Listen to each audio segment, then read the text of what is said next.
Hello, everybody. Buddy Webb, Midland, Texas. I got a real interesting story for you today. Today's February 7th, 2023. 11 years ago, I returned from the hospital, and I have pictures from that day. I'm going to show you here. Okay, and there I was on crutches. I've been in the hospital 10 days. I'm going to say that here in a minute. And there's a coworker that had brought me home, Bobby Douglas, and so that was caught on the same camera that had caught the secret police. Let me just read this to you, short read. Returned from the hospital. These pictures came from my bedroom security camera that were taken right after I got home from the hospital after surviving being ambushed and shot with my phone lines cut 10 days earlier. This is the same camera that had caught the secret police. They had tried to disable it and accidentally started it. I had been in the hospital 10 days and I was now crippled for life. This is very upsetting since I had been reporting repeated burglaries to the police before I was shot during a burglary. Proof was found showing that a burglar was trapped in my bathroom on the night of this premeditated capital attempted murder. Now we know these burglaries are going on all over. That's people in the attic. That's a burglary. And that's what we call burglary in Texas.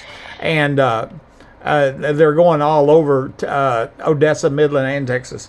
It's now known that the Midland Police have been working with the criminals breaking into my home and the many other homes with these crimes where these same crimes have been reported. That explains why no arrests have been made when there's an embarrassing amount of evidence. You know, I've got the police scanner calls. I played that many times. A coworker, Bobby Douglas, came to the hospital and picked me up. We had to break into my home that night because the police had the keys to my house. Bobby and I worked for the same group, and we took care of the SCADA system. He came from Hobbs like I had. The year before the murder attempt, I reported 5 coworkers to my supervisor, Dane Wiggins, as I believe they knew who had been breaking into my home based on things they had said. Bobby was one of these people. Bobby hadn't talked to me in many years now. I now believe the reason they knew was because they knew about the underground home in my backyard where the oil show parties were held. My company, DCP Midstream, was owned by major oil companies. DCP stands for Duke Energy and ConocoPhillips. It's a big gas company. Before I moved in this house, another coworker named Ken Slager lived across the street from my home. Ken was a director over our commercial group, and his group took care of our booth at the Permian Basin International Oil Show. Obviously, Ken also knew about the underground homes in my backyard where the after-hour oil show parties were held. They're famous. This is where it's believed a young girl was murdered at during a 2010 oil show party that my friend Angie told me about. She was afraid to report this murder and said that high-level police were also there. 6 months after I returned from the hospital, I got a return to work permit from my doctor, but Dane told me that I wasn't allowed to come back to work, and they were placing me on LTD, aka long-term disability. Actually, Dane said HR won't let you come back to work. They then laid off most all the people that I reported the year before, including my supervisor, Dane Wiggins, and even Ken Slager, who I hadn't reported. The guy that lived across the street took care of the booth at the oil show. I believe they were trying to cover up the crimes and murders connected with the underground homes and parties. As I recently pointed out, one of the big sponsors for Midland Crime Stoppers is ConocoPhillips, which is one of the companies that own my company. That may explain why the underground homes have not been exposed, even though it's said they're connected with multiple murders and even pedophile parties. I've sent in Crime Stopper attempts, multiple. I've got copies of them. Okay. And they're just ignored, fact-filled Crime Stopper tips. I'm going to go through these comments real quick. And I said, this is my discharge summary from the hospital on February 7, 2012. As you can see, it said, an attempt was made to place him because we thought that the police department required that he not go home. Eventually, we found out that was not true, and he had been cleared by mental health services. I said, let that sink in. They were trying to have me committed to a mental hospital, but I was cleared by mental health services. Since surviving this murder attempt, I've been called crazy thousands of times, and all I've done is tell the truth. I was cleared by the doctors, which have been ignored by the corrupt, lying police. And the comment, we thought the police didn't want him to go home. Was that because they were busy pouring concrete and staging the crime scene of this premeditated capital attempted murder? Remember, the police disabled my front cameras and then attempted to disable my bedroom camera that caught them. That is what forced me to offer a reward to get the secret police identified. And once again, the doctor mentioned amputation. My medical records showed they tried to talk me into allowing them to cut off my leg, aka the evidence of this murder attempt, over and over again. I kept saying no thanks to clues from my late dad that something fishy was going on. It's now proven that doctors had taken the x-rays of another guy shot before me and then put my name on them. This was done because he had been shot with a shotgun when I hadn't been. The police were falsely claiming that I'd shot myself with my shotgun. Proof has now been found showing that did not happen. But they don't care about proof. Proof and evidence means nothing in this lawless environment where they're murdering people in our homes, breaking into homes all over the place. Here's the discharge summary. That's what I said. And everything I read you was word for word. An attempt was made to place him because we thought the police department required that he not go home. This was not true. He'd been cleared by mental health services, and then amputation again over and over and over.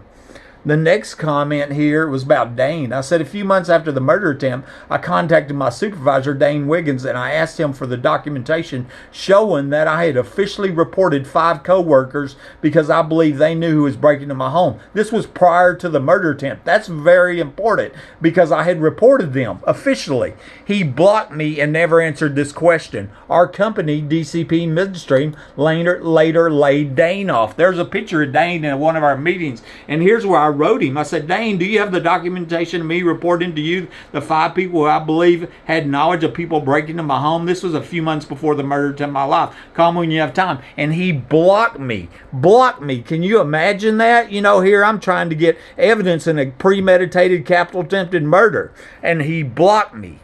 The Midland County Appraisal District's website allows you to look up the owners of homes in the area. And there it is, midcad.org. And as you can see, Ken Sliger, a former commercial director for my company, used to live at 3803 Fair Circle. I live at 3802. That's directly across the street.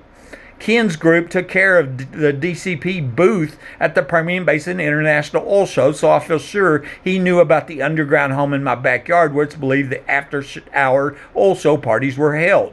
After Ken moved, a lady named Marilyn DeLugie bought that home, and she was the person that told me Mike Lahan, the previous young homeowner, had died in my home 2 different times when his death certificate said he died in Fort Worth. I believe he was murdered here and taken to Fort Worth. That was the week before the 2008 oil show party started. She also said that another person died here before Mike did. And so Marilyn's statements helped confirm Aaron Packelhofer telling me that 4 people were murdered, died here. He's the guy that the city of Midland gave $72,000 to, remember? So why hasn't the Midland Police exposed these underground homes and investigated these 4 murders that Aaron said happened? My guess is they were involved in the murders, just like they were involved in the premeditated capital murder attempt on my life. Okay, well, it was proven police were under my home that night. My company also laid off Ken Sliger after they put me on long-term disability and laid off most of the co-workers that I'd reported to Dane, and even laid off Dane. I believe a cover-up was going on to cover up the company's connection to the crimes and murders connected with the underground homes and parties. I now suspect they're bribing public officials, which explains the blatant lawlessness going on. As I said, that Conoco Phillips is one of the main sponsors of Midland Crime Stoppers. That's the owner of my company. Here it is, 3803 Fair Circle. Ken Sliger, Marilyn DeLugie. You can see the dates there. Ken sold the house in 2006. I didn't get here until 2008. And then Marilyn she bought it right after that in 2006, and then she sold it in 2017. Okay, and Ken was a commercial director for my company, and his group took care of the booth at the oil show. Okay. With multiple people documented saying the underground homes are here, which includes a recent candidate for Midland Sheriff, and supporting evidence found on old Google Maps, then there should be no doubt they are here, and one of them is located in my backyard. The underground homes are where it's believed the oil show parties were held, and where a young girl was murdered at in 2010, refusing to prostitute. My friend that was at those parties was afraid to report this murder and said that high-level police were also there. I've posted this many times. You can see the tunnel that they come in from the Home Depot store. They were parking in Home Depot. I believe that's what happened. They were parking in Home Depot, going to that store, going underground, coming back to my home via this tunnel right here. In the backyard was the underground homes. You can see it on Google Maps. Here's all the people documented saying that tunnels, underground homes are here. It's an embarrassing amount of evidence. And the last one I got here, Shana Troyer, a former HR director from my company that was involved in having me placed on long-term disability, posted on Facebook saying, "You're bat crazy lunatic ravens." It's my belief that Shana, the HR director, also knew about the underground homes and oil show parties, and she was attempting to cover up the premeditated capital attempted murder on my life with these life-destroying lies. Let's don't forget that I've been cleared by mental health by the doctors at the hospitals, and here's a copy of a print screen of Shana Troyer's rude comments to me after I would survived a murder attempt. And you can see she says, I don't mind. I don't appreciate my name being associated in your batshit crazy lunatic ravens. And then she threatens to sue me. You know how many times I've been threatened to be sued after I survived a murder attempt? This Buddy Webb, Midland, Texas.